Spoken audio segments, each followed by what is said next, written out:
పలుకు తొయ్యలి భవ్య రూపము తెలుగు తల్లికి వందనం. మార్గదేశీ సమ్మిళత్ బహు ప్రక్రియాభకు వందనం. సత్కవీశ్వర కల్పనారస దివ్య జలధికి వందనం. భావనా ప్రియ హృత్సరస్సు విహారి హంసికి వందనం.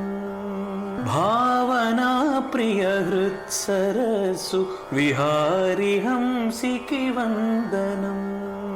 భావనా ప్రియ హృత్సరస్సు విహారి హంసికి వందనం. 204వ సాహిత్య కార్యక్రమం, శనివార సాహిత్య కార్యక్రమం ఇవాళ జరుపుకుంటున్నాం. ఈరోజు వివిధ అంశాలు, సాహిత్యంలో మనం తీసుకోవాల్సిన మెళుకువలు తదితర అంశాల గురించి మన గురువు గారు ఇవాళ ప్రసంగం చేస్తున్నారు. మిత్రులకు మేల్సందే, పెద్దలకు నమస్కారం. మిత్రులారా, ఈరోజు మనకి 204వ కార్యక్రమం, శనివారం కార్యక్రమం భావనా ప్రియ. దీంట్లో పాల్గొంటున్న అందరికీ కూడా మీ అమూల్యమైనటువంటి సమయాన్ని కేటాయించి వెచ్చించి సాహిత్య ఆసక్తితో ఇందులో పాల్గొంటున్నందుకు మరొకసారి అభినందనలు తెలియచేస్తూ, ఈరోజు ఒక ఆకస్మికమైనటువంటి సంఘటన వల్ల, హవీలాకి కుదరకపోవడం వల్ల సూరం మాస్టర్ గారిని కూడా రిక్వెస్ట్ చేసి, తర్వాత ఇది పెట్టుకుందానండి అనేటువంటి ఒక రిక్వెస్ట్ చేసి చిన్న పోస్ట్పోన్మెంట్ నిన్న రాత్రి 10:30-11కి చేయాల్సి వచ్చింది. మిత్రులారా, సూరం మాస్టర్ గారికి పొద్దునే చెప్పాం. అందువల్ల నాది ఈరోజు ఆకస్మికంగా ఏర్పాటు చేసినటువంటి ఒక ప్రసంగం. ఈ ఆకస్మికంగా ఏర్పాటు చేసేటువంటి విషయం, ఈ సమావేశంలో, ఈ ప్రసంగంలో నేనేదో చెప్తా, నాకు తోచిన కొన్ని విషయాలు మీరు వినండి. ఓ ప్రత్యేక ఫ్రేమ్ అంటూ దీనికి లేదు. పొద్దున్నే రవికాంత్కి ఫోన్ చేసి అడిగా, రవికాంత్ ఏం చెప్పంటావు ఇవాళ, మరి నాది ప్రసంగం ఉన్నారు కదా అంటే, రవికాంత్ ఏం చెప్పారంటే, మన భావనా ప్రియ విషయాల గురించే చెప్పండి గురువు గారు, ఎట్లా మన లక్ష్యాలు ఏమిటి, ఎట్లా మనం సాహిత్యం గురించి ఇది చేస్తున్నాం అనేది చెప్పండి అన్నాడు. చాలా సంతోషం. దాన్ని నేను సహృదయంతో స్వీకరిస్తూనే మళ్ళీ మీకు విజ్ఞప్తి చేస్తూ ప్రసంగంలోకి వెళ్తా. నేనేదో చెప్తా, ఒక ఫ్రేమ్ ఉండదు, మీరు దాన్ని సహృదయంతో అర్థం చేసుకుంటూ వినండి. మిత్రులారా, సాహిత్యం అంటున్నాం మనం. అసలు ఈ సాహిత్యం అంటే ఏదో మనకు కొంత తెలుసు. ఈ సాహిత్యం ప్రయోజనం ఏమిటి అనే దాని మీద పెద్దలు, పూర్వులు, లాక్షణికులు చాలా విస్తృతమైనటువంటి చర్చ చేశారు.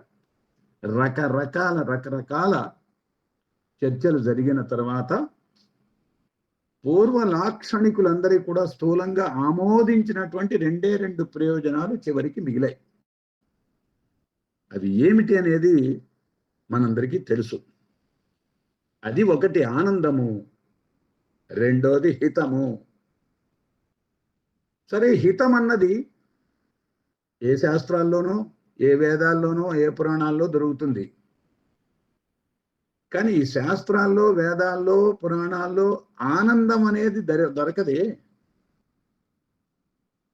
అందుకని ఈ ఆనందాన్ని జోడించారు పెద్దలు.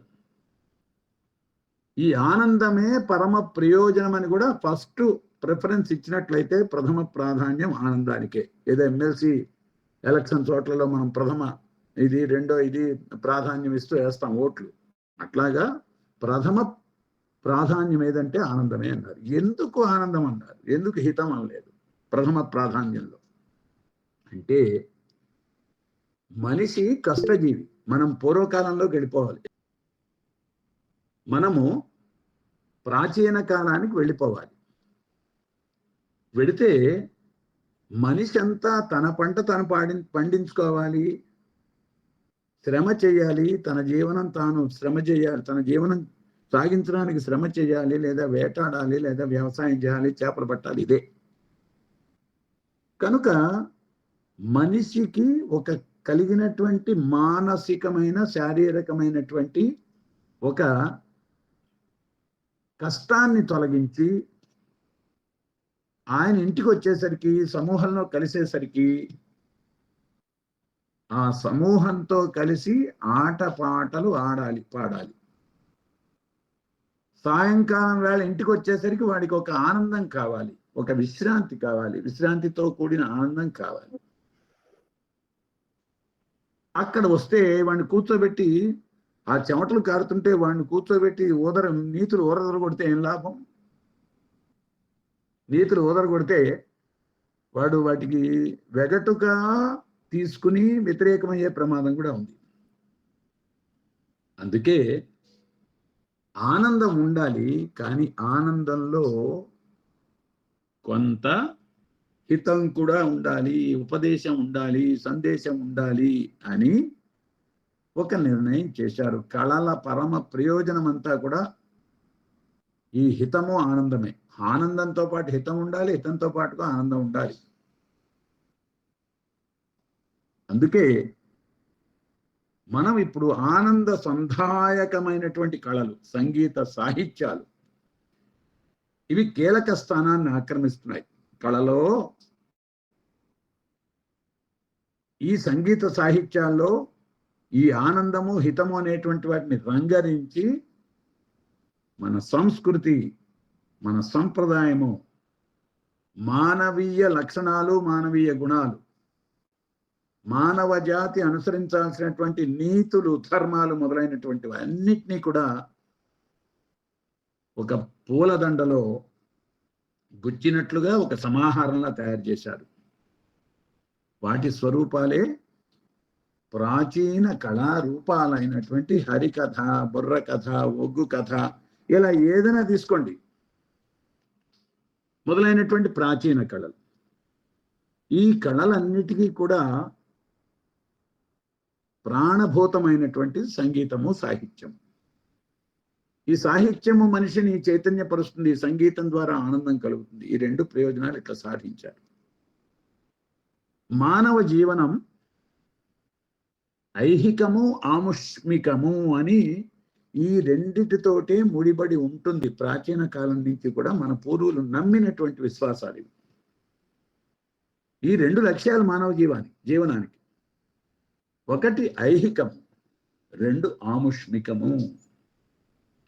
ఏమిటివంటే మనకేదో స్థూలంగా తెలుసు. ఐహికము అంటే ఈ భౌతికమైనటువంటి జీవనం నడిపేందుకు ఈ లోకంలో ఉపాధియో, ఈ లోకంలో సమాజమో, సమాజంతో కలిసిమెలిసి ఉండడమో, మన బతుకు తెరువు చూసుకోవడమో, ఈ లోకంలో భౌతికంగా కలిగించేటువంటి ఆనందాలు సంతరించుకోవడం మొదలైనటువంటివన్నీ కూడా ఐహికమైనటువంటి విషయాలు.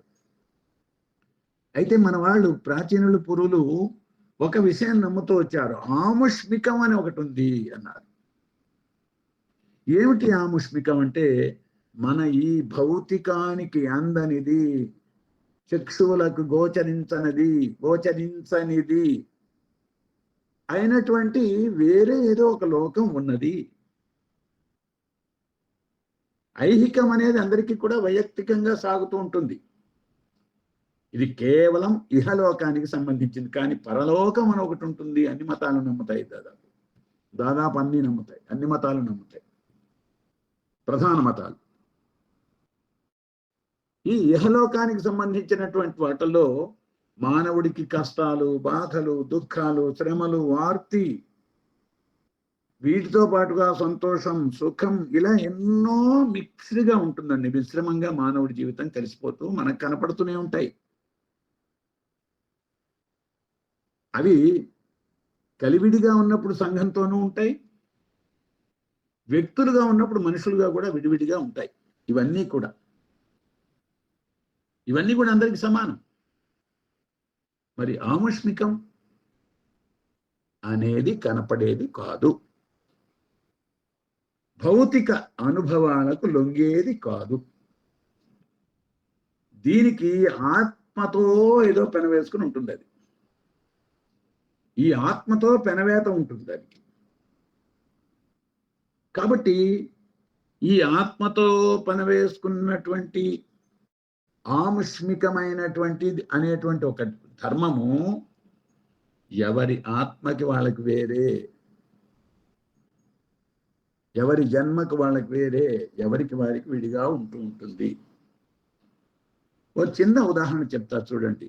ఈ ఐహిక ఆముష్మిక అనేటువంటి దాంట్లో ఈ ఆముష్మిక చింతన అనేటువంటి ఎవరికి వాళ్ళకి అనుభవైక వేద్యమే తప్ప, ఎవరి ఊహలో వాళ్ళదో తప్ప, ఇది ఇలా ఉంటుందని వర్ణించి చెప్పడానికి ఎవరో చెప్తారు కానీ అది మనకి దాని మీద మనసు లగ్నమై అది అలాగే మనం నమ్మాల్సినటువంటి అవసరం ఏం లేదు.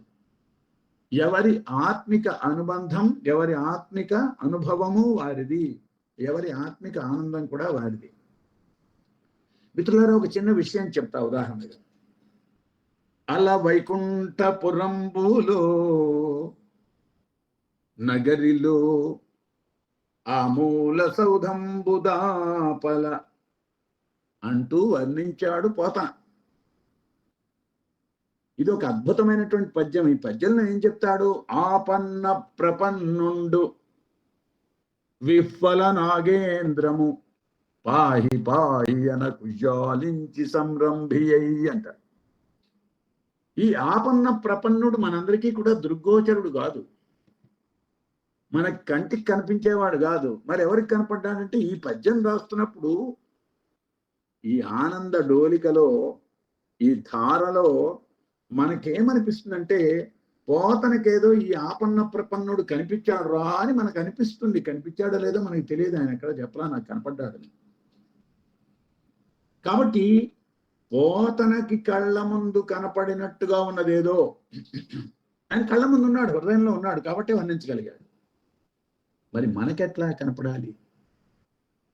కాబట్టి పోతన కళ్ళతో మనం చూసినట్లయితే ఆపన్న ప్రపన్నుండు కనపడతాడు మనకి. పోతన కళ్ళతో, పోతన హృదయంతో, పోతన అనుభూతితో మనం చూడాలి. అది వీలవుతుందా?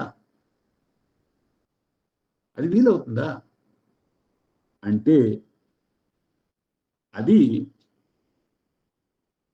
తన వర్ణనలో ఆ వర్ణించే తీరు, ఆశ్రయించినటువంటి పదాల సమ్మేళనం, భావన వ్యక్తీకరణ, ఆ తాదాత్మ్యం చెందినప్పుడు తనకొచ్చేటువంటి పదాన్ని ఎన్నుకోవడనేటువంటి విధానం, ఇవన్నీ కలిస్తే, ఇట్లాంటి సామాగ్రి అంతా కలిస్తే మనకు కూడా పోతన అంతటి అద్భుతమైనటువంటి అనుభూతి కలిగేటువంటి అవకాశం ఉంది. అప్పుడు మనం ఆ ఆపన్న ప్రపన్నుణ్ణి దర్శించేటువంటి అవకాశం ఉంది. పోతన స్థాయిలో కాకపోయినా కొంతవరకు దర్శించేటువంటి అవకాశం ఉన్నది. ఎప్పుడైతే కవి లేక రచయిత తాను తాదాత్మ్యం చెందినటువంటి విషయాన్ని చెప్తూ వర్ణిస్తూ మనని కూడా తాదాత్మ్య స్థితిలోకి తీసుకెడతాడో అది ఆ కవి కృతకృత్యుడైనట్లు, ధన్యుడైనట్లు, ఆ కవిత్వము, ఆ సాహిత్యముకి సార్థకత లభించినట్లు లెక్క.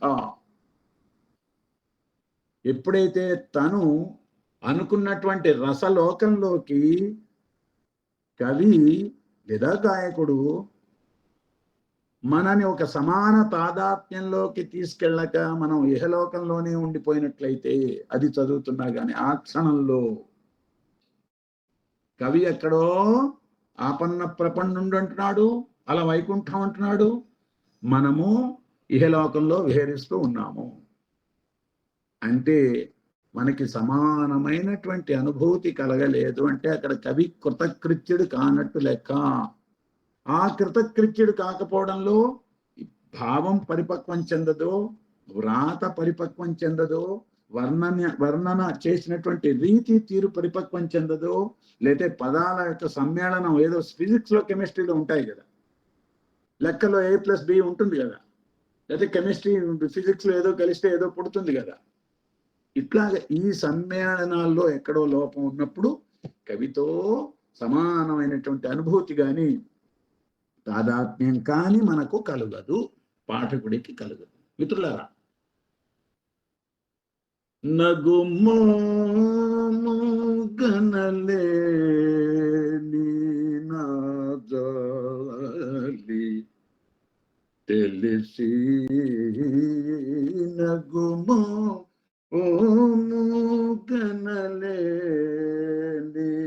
నా జాలి తెలిసి అని ప్రారంభిస్తాడు. ఇక్కడ చూడండి ఎంత దయనీయమైనటువంటి ఆర్తితో త్యాగయ్య కీర్తన ఉంటుందో. ఈ త్యాగయ్య కీర్తన పండాలంటే, ఆ స్థితికి మనం వెళ్ళాలంటే, త్యాగయ్య మన కళ్ళ ముందు ఉన్నాడండి, త్యాగయ్య పాడుతున్నాడండి.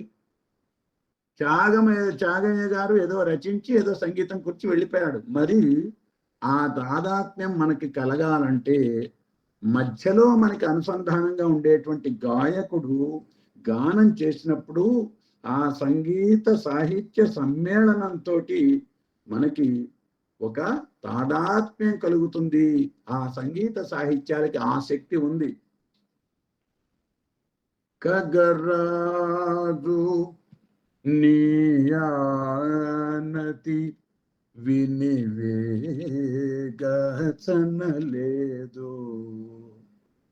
ఖగరాజు ఎంత హాయిగా మొత్తుకుంటున్నాడు చూడండి. ఖగ్గర్ ఏమయ్యా రావేమయ్యా దిగి రావేమిటి? ఓహో కారు పంక్చర్ అయిందా? నువ్వు బయలుదేరిన బండి ఏమన్నా ట్యూబు చిల్లు పడిందా? అయితే ఏమిటి ట్రబుల్ నీకు? మెకానిక్ ఎవరు దొరకలా అని మనం అనుకున్నట్టుగా చెప్తున్నాడు. ఖగరాజు నీయానతితర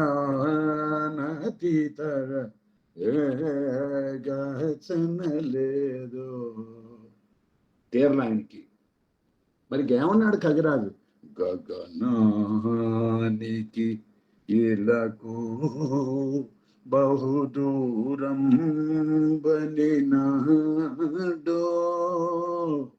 గగనానికి ఇలకు బహుదూరం బనినాడో. జగమేలే పరమాత్మ అనేసరికి మనం పీక్ స్థాయికి వెళ్ళిపోతాం. ఎవరితో మొరలిడుద్దు పరమాత్మ, ఎవరితో మొరలిడుద్దు. ఇక్కడికి వచ్చేసరికి ఏమైపోయింది? నువ్వే వినకపోతే, ఖగరాదే వినకపోతే నన్ను రక్షించేవాడు ఎవరయ్యా? ఇది ఒక అద్భుతమైనటువంటి గాయకుడు పాడుతుంటే త్యాగయ్య మన కళ్ళ ముందు మెదిలి, త్యాగయ్య ఏ అనుభూతి చెందాడో ఆ అనుభూతి మనకు వచ్చి ఆ రస లోకంలోకి వెళ్ళిపోయి మనకి కళ్ళమట నీళ్లు తిరగక తప్పదు, హృదయం ఆర్ద్రం కాక తప్పదు. దీన్ని ఆర్తి అంటారు. అందుచేత ఇదంతా కూడా నిష్ణాతులైనటువంటి ఒక కవి, ఒక గాయకుడు, ఒక వాగ్గేయకారుడు కలిస్తే ఏర్పడేటువంటి ఒక తాదాత్మ్య భావన. అక్కడ మనం త్యాగేలం అయిపోతాం. అది ఒక స్వరార్ణవము. స్వరార్ణవం అంటే స్వరాలతో కూడినటువంటి స్వరాల సముద్రం. ఆ సముద్రంలో మనం లీనమైపోతాం. దీన్నే రసానందము అంటున్నాం. మనం ఆర్తిలోకి వెళ్ళిపోతాం. దుఃఖం కలిగేస్తుంది. ఒక చిత్రమైనటువంటి విషయం ఏంటంటే ఇక్కడ మనకి దుఃఖం కలిగిన ఆర్తిలో ఉన్నా కానీ చిట్ట చివరికి మనకి కలిగేది మాత్రం ఆనందమే. కవిత్వం కన్నీళ్లు పెట్టించిన మన దండం ఉప్పొంగుతుంది. మనకు కలిగేది రసానందం మాత్రమే. ఈ రసానందం అనేటువంటిది బ్రహ్మానంద సహోదరం అన్నారు పెద్దలు, పూర్వులు, లాక్షణికులు. ఏమిటయ్యా బ్రహ్మానందం? నువ్వు ఎక్కడ చూసావయ్యా? ఈ బ్రహ్మానందం మనం చూసేది కాదు, హృదయంతో అనుభవించేది. ఈ రసానందాన్ని వర్ణించడానికి ఎలవి కాదు. ఒక మంచి సినిమా చూసాం, బరువెక్కిన గుండెతో బయటకు వస్తాం. ఏమిటంటే చాలా బాధ అనిపించిన, అంతే, తేలిపోయిన మాటల్లో. కానీ నీ బరువెక్కినటువంటి గుండెను నువ్వు వర్ణించడానికి నీకు మాటలు, భాష అనేటువంటివి ఉండవు. అంచేత ఈ రసానంద సహోదరం అనే దానికి ఇది అవర్ణనీయమైనటువంటి వస్తువు. చెప్పడానికి, మాటల్లో చెప్పడానికి వీళ్ళైనటువంటి ఎవరికి వాళ్ళకి నచ్చాలి. అందుచేత మానవుణ్ణి ఈ ఆముష్మికమైనటువంటి ఒక లోక దర్శనం చేయించడానికి ఈ లోకంలో సాధనాలుగా, మెట్లుగా ఈ ఆముష్మికమైనటువంటి ఒక గోల్ ఉంది. కాబట్టి రసానంద తుల్యమైనటువంటి ఆ బ్రహ్మానంద సహోదరం మనమైతే రసో వై సహా అన్నారు. దానిని తీసుకెళ్ళడానికి భారతీయ జాతి, భారతీయ సంస్కృతి ఒక అద్భుతమైనటువంటి కళలు సృష్టించుకున్నాయి. ఇది నిజానికి కళల సృష్టి అనేటువంటి ఒక భారతీయులకే కాదండి, విశ్వంలో అన్ని జాతులకి కళా సృష్టి ఉంది. మన గురించి మాత్రమే ఇప్పుడు మనం చెప్పుకుంటున్నాం. మన సాహిత్యము, మన కళలు, మన సంగీతం గురించి మాత్రమే మాట్లాడుకుంటున్నాం. ఎందుకు ఈ కళలు అంటే, మనకి హాస్యంగా దాంట్లో అంటాడు, మడిజన్నా కాసింత కూసింత కళాపోసం లేకపోతే ఎట్లా అనేదో హాస్యంగా రమణ గారు రాస్తాడు సినిమాలో. ఏమిటి కళల ప్రయోజనం అంటే, ఎవరికైతే ఈ సహృదయత్వం ఉంటుందో, సరసత్వం ఉంటుందో, రసికత ఉంటుందో, మానవునిలో అంతర్లీనంగా ఉండేటువంటి ఒక ఉదార స్వభావము బయటికి వచ్చి మనిషిని మహోన్నతునిగా తీర్చిదిద్దేటువంటి ప్రయత్నం చేస్తుంది. అంటే ఈ లోకానికి సంబంధం లేనటువంటి ఒక పరలోక రసం, అంటే రసం కాస్త ఎక్కడికో తీసుకెడుతుందండి. ఈ లోకంలోనే ఉంటాం భౌతికంగా, ఎక్కడికి పోము. మనసు మాత్రం ఎక్కడో విహరిస్తుంది, ఏదో ఆనంద డోలికల్లో విహరిస్తుంది. ఇది మనిషిని మానవునిగా తీర్చిదిద్దే లక్ష్యంతో సాగుతూ ఉంటుంది. ఇది కళల యొక్క లక్ష్యం. బయట యుద్ధాలు జరుగుతూ ఉంటాయి. అసలు బయట యుద్ధాలు పక్కన పెట్టండి, మనిషి తనలో తాను నిరంతరం ఒక యుద్ధం చేస్తూనే ఉంటాడు. మంచి చెడు, దుఃఖము సుఖము, ఇవి నేను చెప్పక్కర్లేదు. కాబట్టి మనిషి నిరంతరం తనతో తాను యుద్ధం చేస్తూనే ఉంటాడు. అందుకే మనిషి మానసిక స్థితికి ఎన్ని డైమెన్షన్స్ ఉంటాయో, ఎన్ని వైవిధ్యాలు ఉంటాయో చెప్పడం, ఒక నిర్వచనం ఇవ్వడం సాధ్యం కాని పని. మానవుడు అంటే ఏమిటి అని ఒక ప్రశ్న వేసుకు చూడండి. వేల నిర్వచనాలు వచ్చినా కానీ ఈ నిర్వచనాలన్నీ తప్పనిసరిగా సంకుచితం అయిపోతాయి, ఇరుకైపోతాయి మానవుడిని వర్ణించడానికి. ఎందుకు ఈ విశాల విశ్వంలో మానవుడి రీతులు, మానవుడి జీవన విధానాలు, మనిషి బతుకులు, మనిషి మానసిక సంఘర్షణలు ఇవన్నీ కూడా ఒక్కొక్క మనిషికి వేరు వేరు వేరు.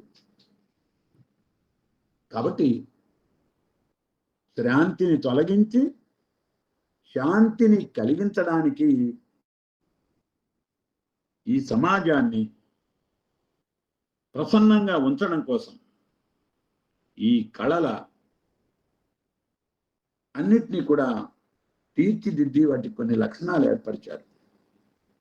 మిత్రులారా, ఒక విషయం కూడా నా అభిప్రాయంగా మీకు చెప్పాలి. ఈ కళలే అనేటువంటివే లేకపోతే, ఈ కళారాధన అనేటువంటిదే లేకపోతే, లేదా ఈ ఐహిక ఆముష్మిక ఈ భేదము, పైలాకంలో ఎవడో భగవంతుడు ఉంటాడు, స్వర్గం ఉంటుంది, ఏదో ఆత్మ ఉంటుంది, ఈ ఆత్మకి మళ్ళీ ఇట్లాంటి ఒక నమ్మకాలే లేనట్టయితే అసలు ఇప్పుడు మనం ఈ సమాజాన్ని కూడా చూడలేం. చాలా భయంకరంగా ఉంటుంది సమాజ స్థితి.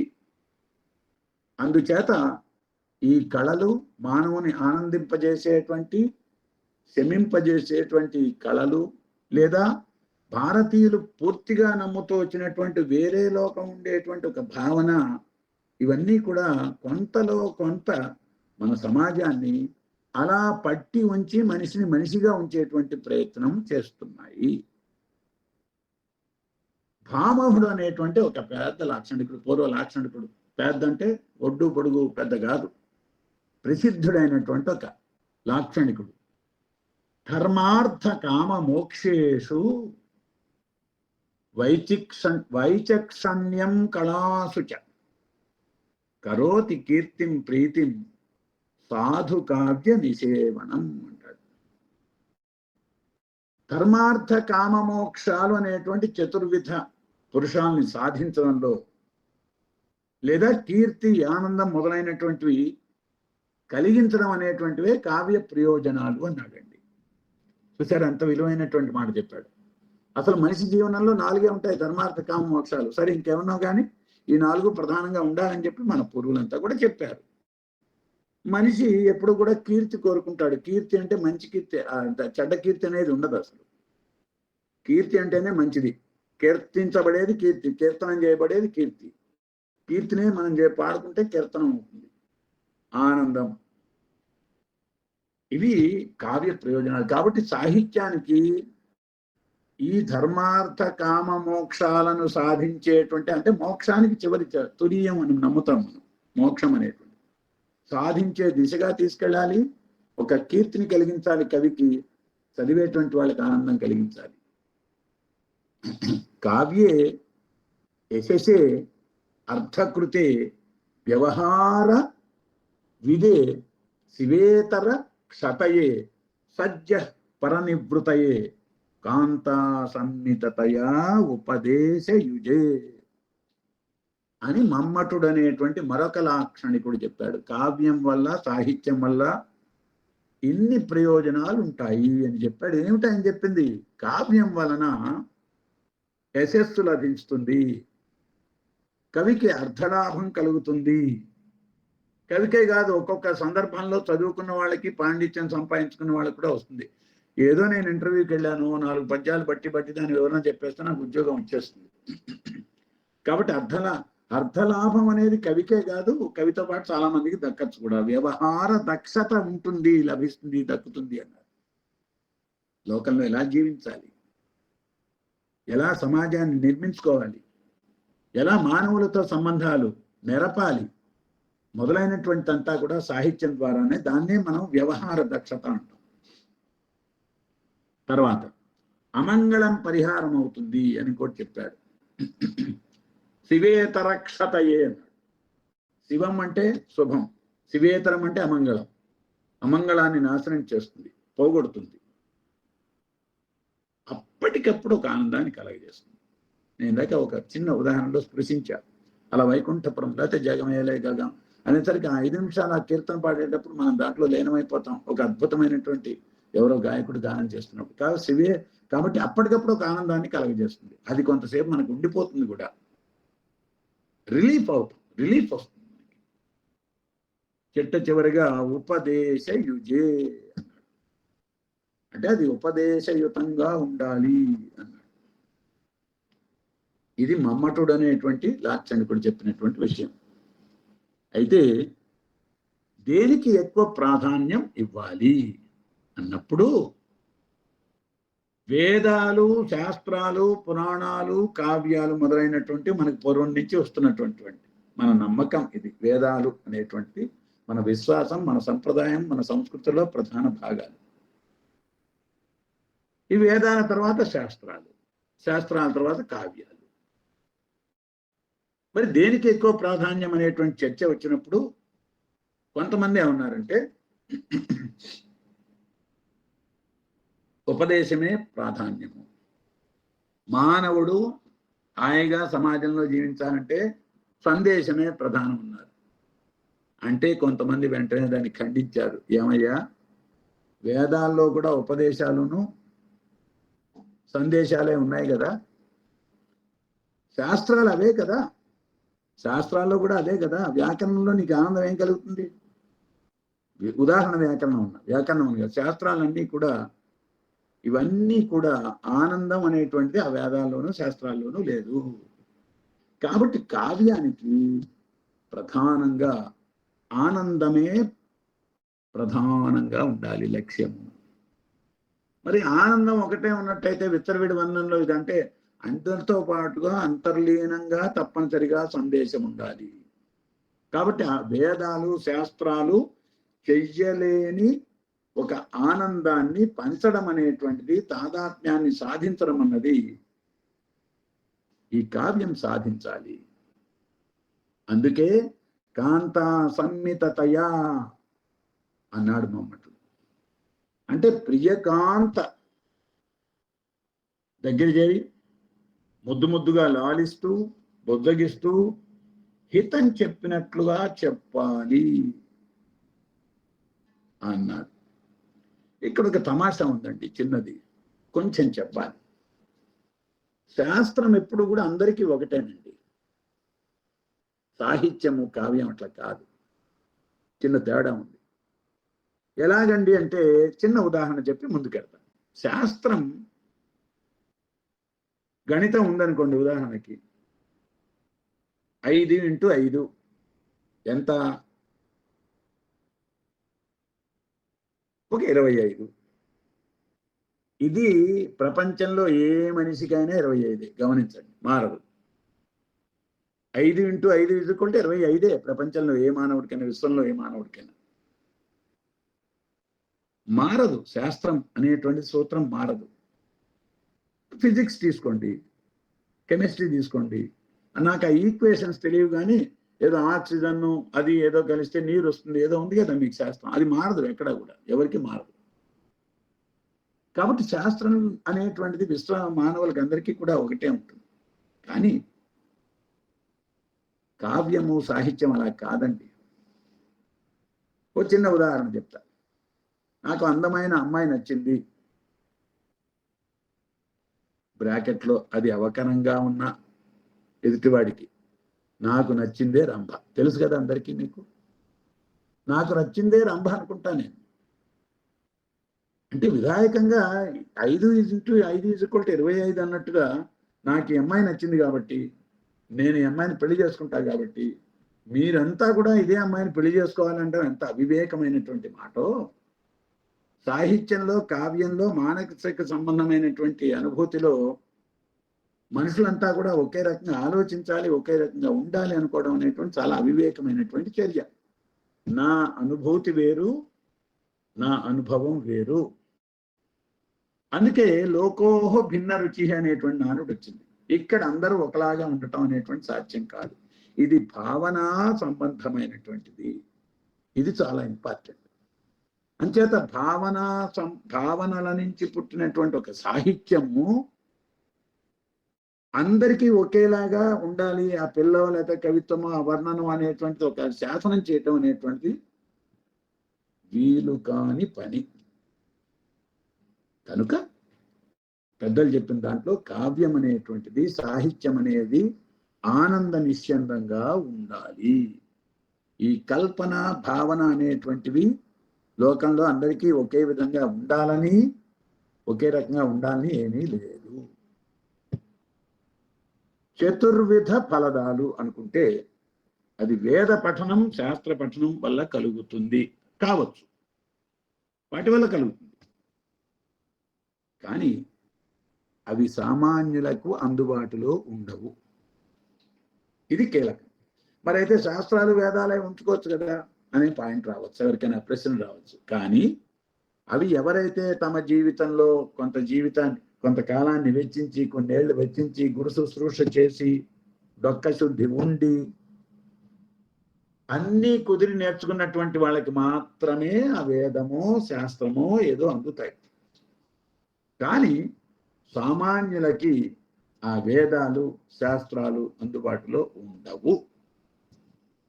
కాబట్టి లౌకిక జనానికి అందుబాటులో ఉండాలి, లేదా సామాన్య జనానికి అందుబాటులో ఉండేది కేవలం సాహిత్యం మాత్రమే. పండితులకు వేరు, పామరులకు వేరు, 2 వర్గాలు ఉంటాయి ఇప్పుడు కూడా. కాబట్టి పండితులకు ఈ వేద శాస్త్రాదులు ఒక పైన చెప్పినటువంటి ప్రయోజనాలన్నీ కల్పిస్తూ ఉండగా సామాన్య జనానికి మాత్రం అందుబాటులో ఉండేది సాహిత్యము. అందుకనే శిశుర్వేత్తి, పసురువేత్తి లాంటివి చాలా వచ్చాయి మనకి. ఒక పాట వినగానే ఆనందంగా తలూపుతూ ఉంటారు. ఒక సాహిత్యం అనగానే, పోతన పద్యం చదవగానే గ్రామాల్లో ఉన్న రైతులు కూడా, చదువుకొని వాళ్ళు కూడా చాలా ఆనందపడతారు. దాంట్లో వాళ్ళకేం అర్థం కాకపోవచ్చు, ఆ సంగీత విన్యాసంలో స్వరాల మేళవింపు వాళ్ళకేం అర్థం కాదు. కానీ ఆ స్వరాల మేళవింపుతో గాయకుడి నైపుణ్యంతో ఆ సంగీతం వినగానే ఒక తాదాత్మ్యం చెందుతారు. పోతన పద్యము, నన్నయ్య భారతము పురాణ ప్రవచనంగా చెప్తూ ఉంటే వాళ్ళు తాదాత్మ్యం చెందుతారు. దాన్నే ఒక హరికథగానో ఉగ్గు కథగానో చెప్తున్నట్టయితే ప్రత్యక్షంగా చూసి ఒక ఆనంద లోకంలోకి వెళ్ళి విహరిస్తూ ఉంటారు. కాబట్టి లౌకిక జన పరమావధిగా సాహిత్యం కావ్యం ఏర్పడ్డాయి. ఈ సాహిత్యం అంటున్నాం, ఈ కావ్యం అంటున్నాం, మరి ఇదే ప్రయోజనమా అంటే పెద్దలు ఇంకా విస్తారంగా దాని గురించి చెప్పారు. ఒక్కొక్కసారి కాల స్వభావాన్ని బట్టి, సమాజ స్వభావాన్ని బట్టి, కాల ధర్మాన్ని బట్టి కావ్య ప్రయోజనం ఒక్కోసారి కొద్దిగా మారుతూ ఉంటుంది. అంటే ఆ కాలంలో రచింపబడినటువంటి సాహిత్యంలో వివిధ ప్రాధాన్యాలు ఉంటాయి. ఉదాహరణకి చెప్పుకుంటే ఒక ట్రెండు, నన్నయ్య కాలం వచ్చేసరికి మన ప్రాచీన ధర్మము, ప్రాచీన సంస్కృతి అనే దానికి కొంత ముప్పు వచ్చేటువంటి ఒక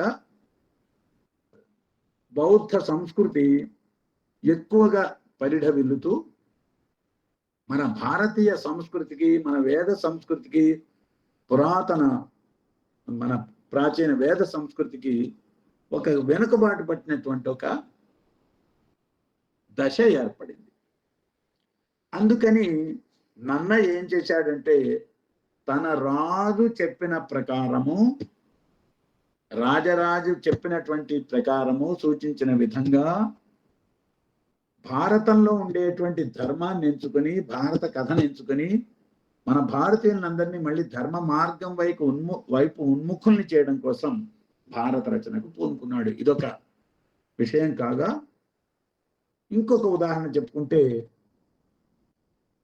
శైవం అనేది వెనకబడుతోంది అనేటువంటి భావించినటువంటి కొంతమంది వీరశైవ కవులు తమ శైవాన్ని నిలబెట్టాలి, వీరశైవ మతాన్ని నిలబెట్టాలనేటువంటి లక్ష్యంతో ఆ కాలంలో కొంతమంది వీరశైవ కవులు కూడా తమ సాహిత్యం ద్వారా వీరశైవాన్ని నిలబెట్టేటువంటి ప్రయత్నం చేశారు. వాళ్ళ లక్ష్యం అంతవరకే. వాళ్ళ లక్ష్యం వీరశైవం, దాన్ని కాపాడాలి, దాన్ని రక్షించాలి, దాన్ని పునరుద్ధరించాలి, అంతవరకే. ఇలాగా కాల ధర్మాన్ని బట్టి ఒక్కొక్కసారి అవి ప్రాధాన్యాన్ని సంతరించుకుంటాయి. అవి అలాగే కిందకు వచ్చినట్టయితే భోగలాలసులుగా ఉండేటువంటి వాళ్ళు తర్వాత జనులు, అది శ్రీకృష్ణదేవరాయలు మొదలు పెడితే రఘునాథ నాయకుడు మొదలైనటువంటి కాలం దాకా వచ్చినట్లయితే ప్రజలంతా భోగలాలసులు అని మనకి చరిత్ర చెప్తోంది. ఈ భోగలాలసులకి ఏం కావాలంటే వాళ్ళకి ఆనందం కలిగించేటువంటి ఒక సాహిత్యం కావాలి. కాబట్టి ప్రబంధాలు ఆ కాలంలో పుట్టి భోగమైనటువంటి ఒక సాహిత్యాన్ని, అందులో ఆనందం ఉంది, ఉపదేశం ఇంటర్నల్ గా ఉన్నా కానీ ఆ విధమైనటువంటి కొంత వర్ణనలతోటి ఆ భోగులైనటువంటి ఆ భోగులైనటువంటి జనాన్ని రంజింపజేయడం కోసం ప్రబంధ సాహిత్యం, అదే చేమకూర వెంకటకవి మొదలైనటువంటి కాలం దాకా కూడా వచ్చేసింది. తర్వాత మళ్ళీ మచ్చుగా మనం చూసినట్లయితే గురదాడ శ్రీశ్రీల టైంకి వేరు. మళ్ళీ అక్కడ సమాజంలో అనేక మూఢనమ్మకాలు, కొన్ని దాన్ని ఏమంటాం మనం సాంఘిక దురాచారాలు మొదలైనటువంటి బాగా ప్రబలిపోతే వీళ్ళు దానికి చలించినటువంటి వాళ్ళై వీటిని ఎలా పోగొట్టాలి అనేటువంటి దాంతో సమాజ సమస్యలను ప్రధానమైనటువంటి సాహిత్య వస్తువులుగా చేసుకుని గురదాడ వంటి వారు ఆధునికంగా గొప్ప సాహిత్యాన్ని సృజించారు. అక్కడ వాళ్ళ లక్ష్యం వేరు. రెండో ప్రపంచ యుద్ధం కాలంలో తిలక్ అనేటువంటి మహనీయుడు ఒక ఆయన గొప్ప కవి, ఆ రెండో ప్రపంచ యుద్ధం అనంతర పరిణామాలను చూశాక చెలించి బాధపడి కొన్ని కవితలను రాశాడు. ఆ కవితలే అమృతం కురిసిన రాత్రిగా మనం ఇప్పుడు చదువుతున్నాం. తనలో తాను ఆవేదన చెందాడు కవి. తనలో తాను ఆవేదన చెందినటువంటి కవి ఆత్మాశ్రయ విధానాన్ని ఆశ్రయించి తనలో తాను బాధపడుతూ ఆకుల్లో ఆకునై అనుకున్నాడు. కొమ్మలో కొమ్మనై నునులేతరెమ్మనై ఈ అడవి దాగిపోనా ఎట్లయినా ఇతటనే నాగిపోనా అని పాడుకున్నాడు. అది ఒక ఆత్మాశ్రయ ధోరణిలో తనలో తాను ఆవేదన చెందినటువంటి, ఒక అసంతృప్తి పడినటువంటి ఒక కవి మనస్సులోంచి వచ్చినటువంటి కవిత్వం అది. ఇలాగా వ్యక్తిని బట్టి, వాళ్ళు ఎంచుకున్నటువంటి మార్గాన్ని బట్టి, వారు అనుసరించినట్టు ఏదో ఒక లక్ష్యాన్ని ఎంచుకున్నటువంటి లక్ష్యాన్ని బట్టి ఈ కవిత్వ ప్రయోజనాలు ఒక్కోసారి మారుతూ వస్తున్నాయి. ఇప్పుడు ఇంకా మనం ఒక అంశాన్ని చర్చిద్దాం, సృజన అనేటువంటి విషయం. సరే, సాహిత్యం అనేటువంటిదే సృజన, కళ అనేది అంతా కూడా సృజనే. ఈ సృజన అనేటువంటిది అంటే సృష్టించడం అని అర్థం, కొత్త దాన్ని సృష్టించడం అని అర్థం అండి.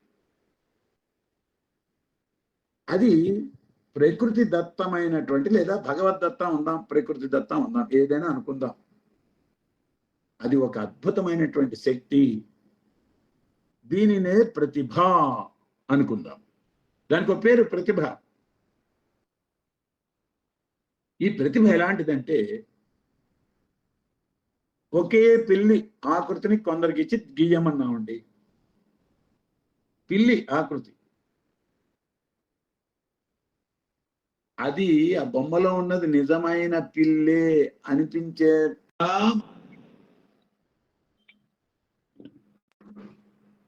ఒక లోకానికి తీసుకెళ్లేది, నమ్మించేది, అది అద్భుతమైనటువంటి సృజన శక్తి అనమాట, అద్భుతమైన శక్తి అనమాట. మరి నా బోటిగాడికి ఇస్తే ఏమవుతుంది? వాళ్ళెవరో మహాద్భుత చిత్రకారులు మనం అనుకుంటాము, కానీ పిల్లిని ఇలా కూడా గీయవచ్చు అని మనందరికీ తెలియని రీతిలో, ఊహించని రీతిలో పిల్లి బొమ్మ గీసి, ఇది పిల్లి, ఇది పిల్లిగా గ్రహించండి అని కింద రాస్తే తప్ప తెలియని విధంగా రాస్తే వాడొక అద్భుతమైన కళాకారుడు. అలా గీయడం ఎవరికి సాధ్యం కాదు. పిల్లి ఎలా ఉండదో అలా గీసి ఇది పిల్లి అని కింద రాస్తే అప్పుడు మనం ఐడెంటిఫై చేస్తాం, ఓహో పిల్లి బొమ్మ ఇలా కూడా గీయొచ్చు అని మనకు కొత్త పాఠం చెప్పినట్టు. సో రెండు రకాలైనటువంటి విషయాలు ఉంటాయి. ఏది గొప్ప అనేది మనందరం ఇప్పటికే తెలిసిపోయింది.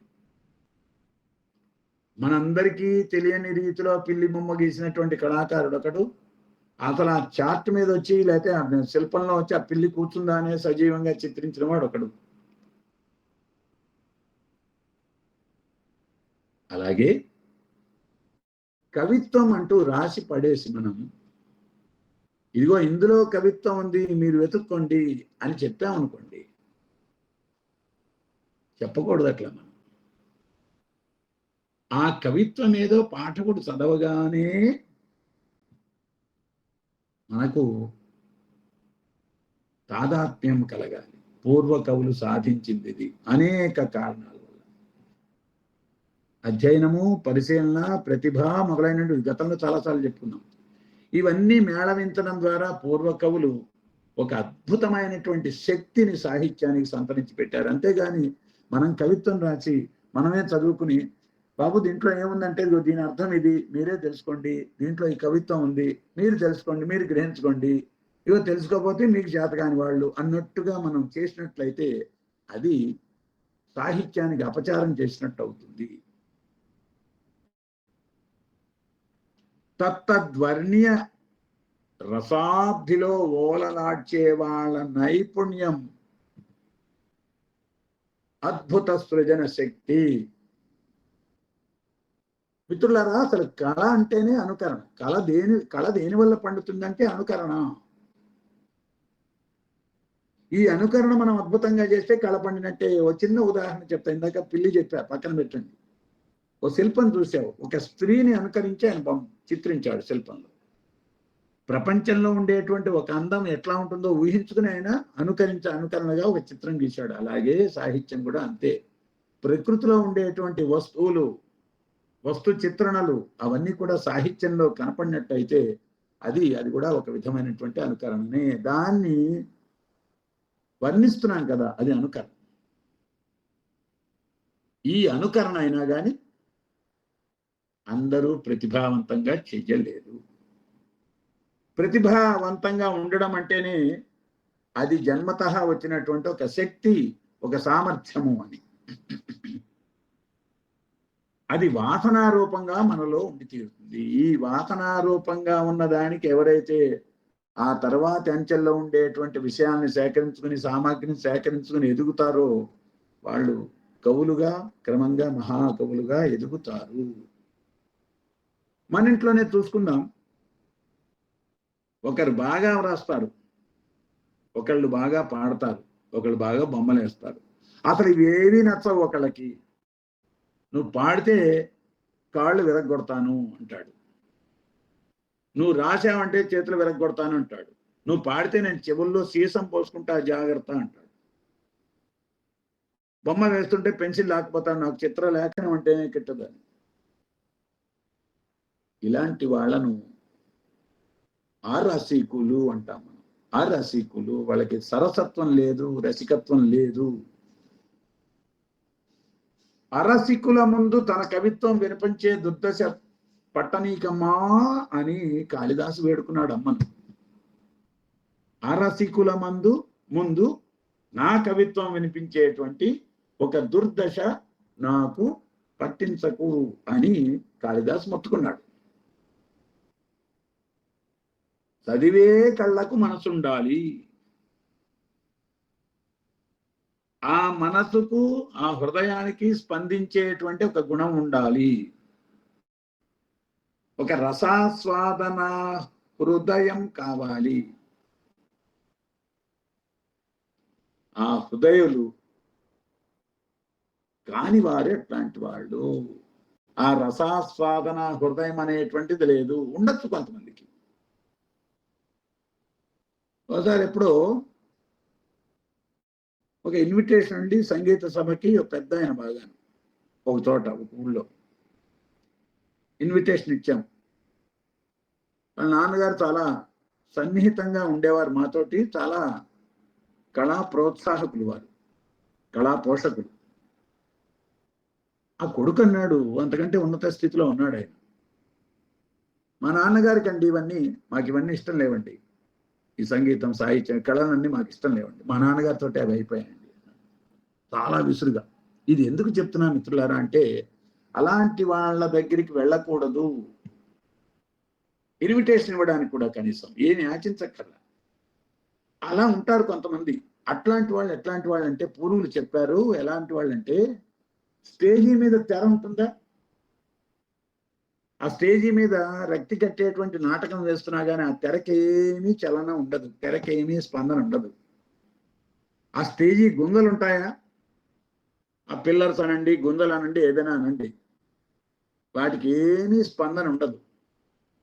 కాబట్టి ఆ స్టేజీ మీద ఉండేటువంటి ఆ గుంజలు, ఆ తెర ఎట్లాంటివో అలాంటి వాళ్ళు అరసికులు. కాబట్టి సాహిత్యము లేదా కళ, నేను కళ అంటున్నా కానీ మనం ప్రధానంగా సాహిత్యం, సంగీతం, వాళ్ళ అలాంటి సరసులను, రసికులను రంజింపజేయగలిగేదే వాళ్ళని వదిలేసేయండి, అరసికులను వదిలేసేయండి. సరసులను, రసికులను రంజింప చేయటమే కవిత్వం యొక్క లక్ష్యం కావాలి, కవుల లక్ష్యం కావాలి. అంటే అలాంటి సరస్సులను, సహృదయాలను రంజింపజేయటానికి మనకి ఎంత శక్తి కావాలి, ఎంత సృజన శక్తి కావాలి, ఎన్నెన్ని విషయాలు మనం అభ్యసించాలి, ఎన్నెన్ని నేర్చుకోవాలి, ఎంత లోకాన్ని పరిశీలించాలి, వాళ్ళని మెప్పించాలి అనేటువంటి విషయాల్ని మనందరం కూడా తప్పనిసరిగా దృష్టిలో ఉంచుకోవాలి. మిత్రులారా, ఇవన్నీ మాట్లాడుతున్నప్పుడు ఒక విషయం చెప్పాలి నేను. ప్రతి విషయానికి కూడా స్థాయిలు ఉంటాయి, స్థాయి భేదాలు ఉంటాయి. ఇది మనం గుర్తుపెట్టుకోవాలి. రాసే వాళ్ళలో కూడా స్థాయి భేదాలు ఉంటాయి, చదివి వినేవాళ్ళలో కూడా స్థాయి భేదాలు ఉంటాయి. దాన్ని మనం ఎప్పుడు కూడా పెట్టుకోవాలి. ఎలాగంటే వేమన పద్యం అందరికీ అర్థం అవుతుందండి, వేమన పద్యం అందరికీ అర్థం అవుతుంది. కాబట్టి అందరికీ అర్థమయ్యేట్టే కవిత్వం ఉండాలి అనుకోవడం కూడా ఒక పొరపాటు భావన. ఆ దృష్టితోటే, ఆ కోణంతోటే కవిత్వాన్ని అంచనా వేయటం అనేటువంటిది కూడా ఒక పొరపాటు భావన. వేమన పద్యాలు అందరికీ నచ్చితే చాలా సంతోషం, సామాన్యులు కూడా నచ్చుతాయి. ఆయన సాధించినటువంటి శక్తి అది. కానీ అన్ని కావ్యాలు అంతా సాహిత్యం కూడా అలా ఉండాలి. సామాన్యులందరికీ శ్రీనాథుడు సమాస భూయిష్టమైనటువంటి రచన అర్థం కాదు. ఏ పెద్దనో సమాస భూయిష్టంగా అటలేని కాంచ భూమిసురుడు అంబర చుంబి సరస్వరుధ్యరి అనేటువంటిది అర్థం కాదు. కాబట్టి అందరికీ అదే స్థాయిలో అర్థం కావాలనేటువంటిది ఏమీ లేదు. రచనల్లో, రచయితల్లో, కవుల్లో శైలీ భేదాలు ఎట్లా ఉంటాయో, స్థాయి భేదాలు ఎట్లా ఉంటాయో, పాఠకుల్లో కూడా మెచ్చడాలు, నచ్చడాలు, మెచ్చకపోవడాలు, తిరస్కారాలు, ప్రశంసలు అన్నీ కూడా ఉంటాయి ఈ స్థాయిని బట్టి. ఇంతకు ఈ సృజన అనేటువంటిది సరస్సులను రంజింపజేసేదిగా, సహృదయులను అలరింపజేసేదిగా ఉండాలి. కాబట్టి మనం ఏం చేయాలంటే ఈ సృజన అనేటువంటిది ఎప్పటికప్పుడు కూడా నవోన్మేషశాలిని ప్రతిభ అన్నాడు. ప్రతిభ కొత్తగా చెప్పడాన్ని, రెండు విషయాలు ఉంటాయండి. కొత్త విషయాన్ని చెప్పడం, లేకపోతే పాత విషయాన్నైనా కొత్తగా చెప్పడం. ఇప్పుడు చిన్న ఉదాహరణ చెప్పుకుంటే, తడబాటు గలదు వేదముల నాతని కంచు పరమేష్ఠి మెత్తరు ధరణిసురులు చెప్తాడు చేమకూరు వెంకటకవి. ఆయనేమో ముది మది దప్పిన మొదటి వేలు అందులో విషయాలే ఇందులో కూడా చెప్పాడు. పెద్దన మనుచరిత్రలో చెప్పినటువంటి విషయాన్ని, ఆ శేషపద్యాన్ని, అదే భావాన్ని తీసుకుని చేమకూరు వెంకటకవి చెప్పాడు. కానీ చెప్పడంలో వైవిధ్యం ఉంది, చెప్పడంలో కొత్తదనం ఉంది. అదే కావాల్సిన కవిత్వానికి. అదే నవోన్మేష శైలి. కొత్తగా చెప్పాలి చెప్పినటువంటి విషయాన్ని. పాతదే మళ్ళీ అలా ఎక్కించడం కాదు. అలాగా మనము కవిత్వానికి, సాహిత్యానికి కావలసినటువంటి శక్తిని సంతరించుకున్న తర్వాత, మనకి ప్రతిభ ఉన్నదన్న తర్వాత, ఒక్కోసారి ప్రతిభ లేకపోయినా కానీ దైవదత్తంగానో లేకపోతే అభ్యాసం, తీవ్రమైనటువంటి తపస్సులాగా అభ్యాసం చేస్తే ఆ ప్రతిభ వల్ల కలిగేటువంటి లోటు ఏర్పడకుండా ఉంటుందని పెద్దలు చెప్పారు.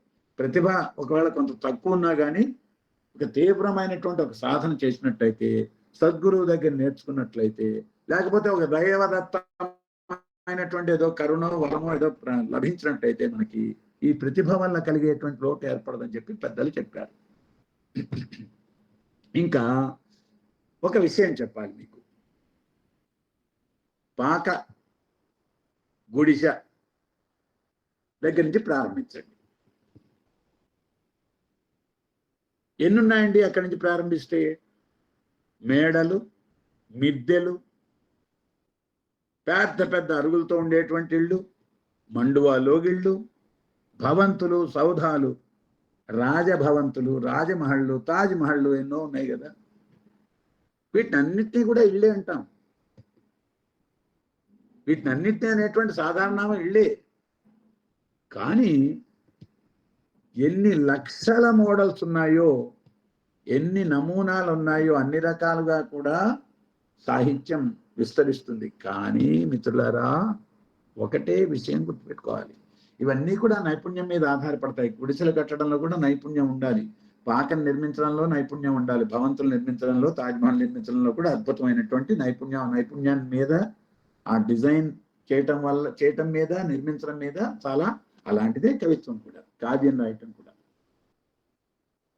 ఇంకా వెళ్ళినట్టయితే దాంట్లో ఇంకా బంగారం, వెండి తాపచ్చు, ఎంతైనా రత్నాలు, మణులు, మాణిక్యాలు కూడా పొదగచ్చు, ఎంతైనా పెట్టుకోవచ్చు. కానీ మనం ఎంత బాగా నిర్మించగలగడం అనేటువంటిది ఒకటే చాతుర్యం మీద ప్రధానంగా ఆధారపడి ఉంటుంది. ఇప్పుడు ఒక ప్రశ్న వేసుకుంటే, ఏ భవంతికైనా సరే మూల సామాగ్రి ఒకటేనండి. నువ్వు తాజ్మహల్ కట్టినా సరే ఆ సామాగ్రి ఏదో మూలమైనటువంటి వస్తువులు ఉంటాయి. సామాగ్రి దాంట్లో వాడింది, రాజ్మహల్లో వాడింది, లేదా భవంతులో, సౌధంలో వాడింది ఒకటే. పాకా గుడిసె ఉన్నాయనుకోండి, ఈ పాకా గుడిసె రకరకాల గుడిసెల్లో, రకరకాల ఆకారాల్లో, రకరకాలైనటువంటి వాసాల్లో వాడేటువంటిది. ఆ వాసాలు ఇంకేదో బొంగులు అంటారు, నిట్రాడులు అంటారు, ఆకులు మొదలైనటువంటివన్నీ కూడా ఒకటే. కానీ ఇదే మూల సామాగ్రిని పెట్టుకొని, సామాగ్రి ఒకటే అయినప్పటికీ వివిధ ఆకృతుల్లో ఎట్లా అయితే నిర్మాణాలు చేసుకుంటున్నామో, ఎట్లా అయితే మనం దాని విలువను పెంచుకుంటూ పోయామో, ఆకర్షణీయంగా తీర్చిదిద్దుకుంటున్నామో, అలాగే ఏ కవికైనా సరే భావన అనేటువంటిది ఒక ముడి సరుకు ఒకటి ఉంటుంది. ముఖ్యం భావన, ముడి సరుకు. దాని డిజైనింగ్ ఎట్లా అనేది భిన్నం. ఈ ముడి సరుకును నువ్వు మిగతా ఇంగ్రీడియంట్స్తో చేర్చి, మిగతా సామాగ్రితో చేర్చి ఎలాగ నువ్వు డిజైనింగ్ చేయించుకుంటావు అనేటువంటిది చాలా ఇంపార్టెంట్ అనేటువంటి విషయం. మన కవితా నిర్మాణ సామర్థ్యం, సృజనాత్మకత అందరికీ ఒకేలా ఉండదు. అసలు ఏ ఇద్దరికి కూడా ఒకేలా ఉండదు. ప్రపంచంలో ఏ ఇద్దరు కవులను తీసుకున్నా ఒకటే ముద్ర అన్నట్టుగా ఉండదు. ఇదే సృజనాత్మకత, ప్రతిభ అన్న దాంట్లో ఉండేటువంటి వైవిధ్యంలో ఉండేటువంటి ప్రత్యేకత. దీనికి ఇది ఇలాగే ఉండాలి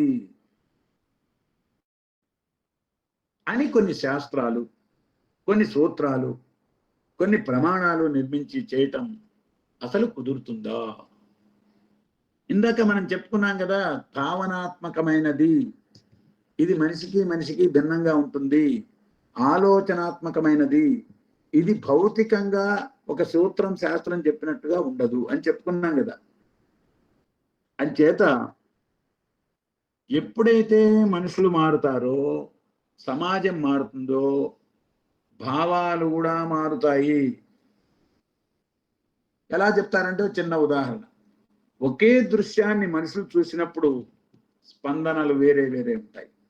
అదే కవిత్వానికి మూలం అవుతుంది. ఒక విషయం చూసినప్పుడు భిన్నమైనటువంటి వ్యక్తులు భిన్నంగా స్పందిస్తారు. ఆ స్పందన రీతులు కూడా చాలా వేరే. ఒక పువ్వును చూశారు, ఒక్కొక్క కవి ఆ పువ్వు అనేటువంటి ఒక అంశాన్ని తీసుకుని రకరకాలుగా చెప్పారు. ఉదాహరణకు చెప్పుకుంటే కరుణశ్రీ ఒకలా చెప్పారు, వేదుల కవి గారు ఒకలా చెప్పారు, మన సూరం మాస్టర్ గారు ఒకలాగా చెప్పారు. అదే పువ్వు అనేటువంటి అంశం. అంటే పువ్వు అనేటువంటి అంశాన్ని తీసుకుని వాళ్ళ హృదయంలో ఎలాంటి స్పందనలు కలిగాయో ఆ కలిగినటువంటి స్పందనలని పువ్వు అనేటువంటి ఒక పాత్రను తీసుకుని ఆ పువ్వు అనేటువంటి పాత్రలో తమ హృదయాన్ని ఆ హృదయంలో చొప్పించి పువ్వు చెప్పినట్టుగా, లేకపోతే కవులు చెప్పినట్టుగా పువ్వుని ఆధారం చేసుకుని పువ్వు ద్వారా మనకి తాము చెప్పిదంచినటువంటి విషయాలు ఉంటాయి. ఇది చిన్న ఉదాహరణ మాత్రమే. అంటే ఇది ఈ పువ్వును తీసుకుని భిన్న ప్రవృత్తులతో భిన్న రీతుల్లో వర్ణించడం అనేటువంటి ఓదానికి ఒకటి పోటీ కానీ ఓదానికి ఒకటి ఖండగా కాదు. కావ్యమిత్రులారా, ఒక కవి ఓలా దర్శించారు, ఒక కవి ఓలా దర్శించారు, ఒక కవి ఓలా దర్శించారు. దీనికి ఒకటి పోటీ కానీ ఖండన కానీ కాదు. ఇది చాలా కీలకం. ఎవరి దృక్పథం వారిది, ఎవరి చూపు వారిది, ఎవరి తాత్వికత వారిది, ఎవరి అంచనా వారిది, ఎవరు ఆ పువ్వుని చూసినటువంటి విధానం అది. చదివే మనం అన్నిటినీ కూడా ఆస్వాదిస్తాము. ఇది చాలా ముఖ్యం. ఆ పువ్వులు 3 విధాలుగా చెప్పినా కానీ, 4 చెప్పినా కానీ, 6 చెప్పినా కానీ మనం మాత్రం దాన్ని ఆస్వాదిస్తాం. ఈ కవిత్వాన్ని ఆస్వాదిస్తాం, ఆ కవిత్వాన్ని ఆస్వాదిస్తాం. ఆ చదివినంతసేపు కూడా దానిలో లీనమైపోయి ఏకీభవిస్తూ ఉంటాను. ఇది తమాషా. 3 ఒకవేళ భిన్నం అనుకుందాం, భిన్న దృక్పథాలు, భిన్న తాత్వికతలు చెప్పారనుకున్నాం. అయినా సరే పాఠకుడు ఆ 3 రీతులైనటువంటి కవిత్వాన్ని చదివి ఆ 3టితో కూడా లీనమైపోతాం. ఇది పాఠకుడి స్థాయి. ఇప్పుడు ఒక విషయం చెప్పి నేను 8:15కు ముగించాలనుకుంటాను. ఇప్పుడు ఘట్టం చెప్పి ముందుకెళ్దాం. నర్తనశాల అనేటువంటి ఘట్టం అండి. ఇవి మీకన్నిటికీ కవిత్వాన్ని రాయటానికి పనికొచ్చేటువంటి అంశాలు ఇప్పుడు నేను చెప్పేది. ఈ నర్తనశాల ఘట్టం అనగానే విరాట పర్వం గుర్తొస్తుందండి మనకి. ఈ విరాట పర్వాన్ని తెలుగులో ఎవరు రచించారండి?